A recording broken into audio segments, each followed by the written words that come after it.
एक बार व्यास जी अपने शिष्यों को आश्रम में पढ़ा रहे थे।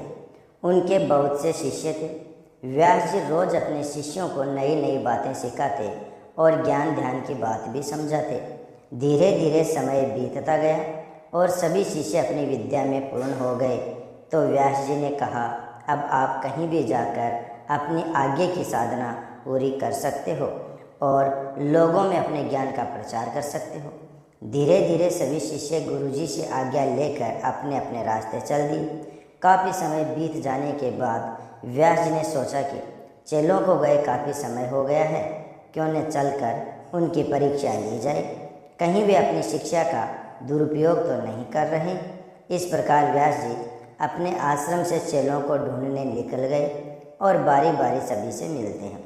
मिलने पर व्यास जी ने पाया सभी सही दिशा में काम कर रहे थे, लेकिन एक शिष्य अभी बाकी था। उसके बारे में व्यास जी को मालूम हुआ कि उसने घर का त्याग कर दिया और जंगल में एक संन्यास आश्रम खोल लिया। वहाँ बड़ा ही कठोर जप तप कर रहा है। व्यास जी यह बात सुनकर बहुत प्रसन्न हुए और उससे मिलने जंगल की ओर चल दिए। जंगल में शाम के समय एक बहुत ही खूबसूरत औरत पायल की छम छम की आवाज़ करती हुई आश्रम में आती है और देखती है कि बाबा जी आँख मूंद कर भक्ति में लीन है। वह खूबसूरत औरत बाबा के थोड़ा पास जाती है और अपनी चूड़ी व पायल खनकाती है। छम छम की आवाज़ से जब बाबा ने आंखें खोली तो देखा सामने एक बहुत सुंदर स्त्री खड़ी है।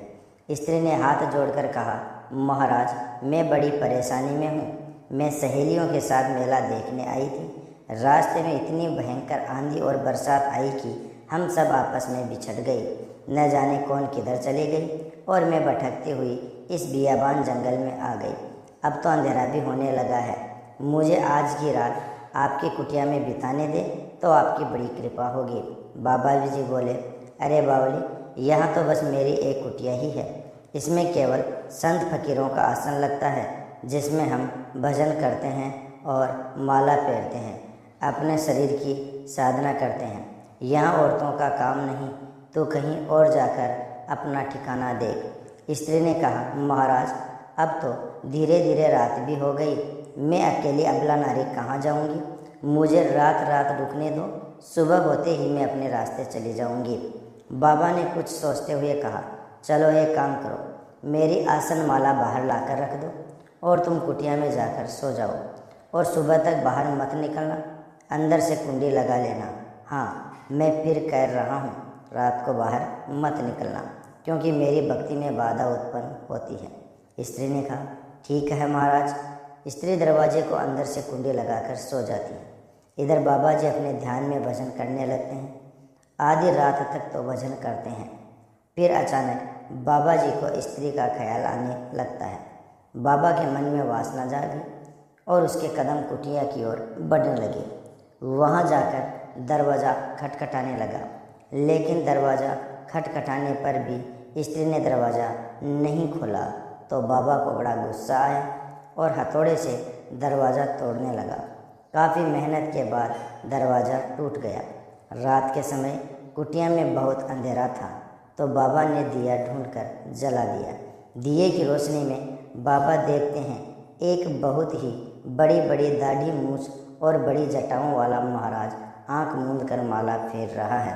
बाबा महाराज को देख सन्न रह जाता है। ये जटाओं वाले महाराज कोई दूसरे नहीं बल्कि व्यास जी औरत के रूप में चेले की परीक्षा लेने आए थे। चेला परीक्षा में पूरी तरह फेल हो गया था। बाबा महाराज के चरणों में गिरकर माफ़ी मांगने लगा।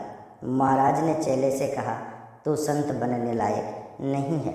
ये तपस्या करने का ढोंग छोड़कर घर पर चले जाओ। ऐसे साधु संतों की समाज को आवश्यकता नहीं है। ऐसा बोलकर महाराज वहाँ से अंतर्ध्यान हो गए। दोस्तों, आप महाराज की बात से सहमत हो तो वीडियो को लाइक और शेयर ज़रूर कर देना।